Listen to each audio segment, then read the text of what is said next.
The Fox and the Cat. It happened that the cat met the fox in a forest, and as she thought to herself, "He is clever and full of experience and much esteemed in the world," she spoke to him in a friendly way. "Good day, dear Mr. Fox. How are you? How is all with you? How are you getting on in these hard times?" The fox, full of all kinds of arrogance, looked at the cat from head to foot, and for a long time did not know whether he would give any answer or not. At last, he said, "Oh, you wretched beard cleaner, you piebald fool, you hungry mouse hunter, what can you be thinking of? Have you the cheek to ask what am I getting on? What have you learned? How many arts do you understand?" "I understand but one," replied the cat modestly. "What art is that?" asked the fox. "When the hounds are following me, I can spring into a tree and save myself." "Is that all?" said the fox. "I am a master of 100 arts, and have into the bargain a sackful of cunning. You make me sorry for you. Come with me. I will teach you how people get away from the hounds." Just then came a hunter with 4 dogs. The cat sprang nimbly up a tree and sat down at the top of it, and where the branches and foliage quite concealed her. "Open your sack, Mr. Fox! Open your sacks!" cried the cat to him. But the dogs had already seized him, and were holding him fast. "Oh, Mr. Fox!" cried the cat. "You with your 100 arts are left in the lurch. Have you been able to climb like me? You would not have lost your life."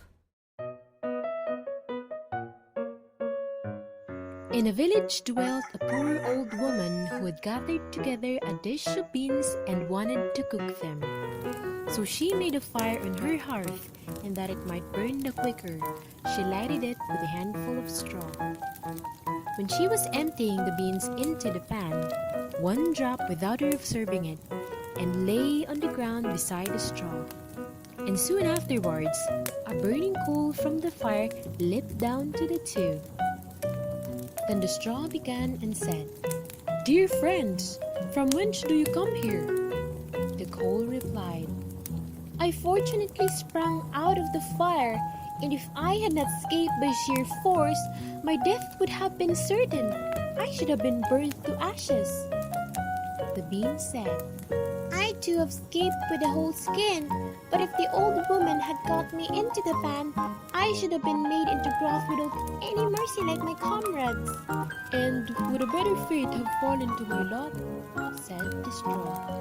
"The old woman has destroyed all my brethren in fire and smoke. She seized 60 of them at once and took their lives. I luckily slipped through her fingers." "But what are we to do now?" said the coal.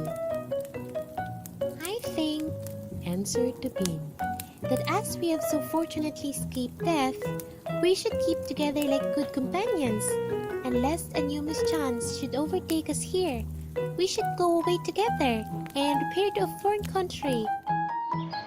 The proposition pleased the 2 others, and they set out on the way together. Soon, however, they came to a little brook, and as there was no bridge or footplank, they did not know how they would get over it. The straw hit on a good idea and said, "I will lay myself straight across, and then you can walk over on me as on a bridge." The straw therefore stretched itself from one bank to the others, and the coal, who was on impetuous disposition, tripped quite boldly on the newly built bridge. But when she had reached the middle and heard the water rushing beneath her, she was after all afraid, and stood still and ventured no farther.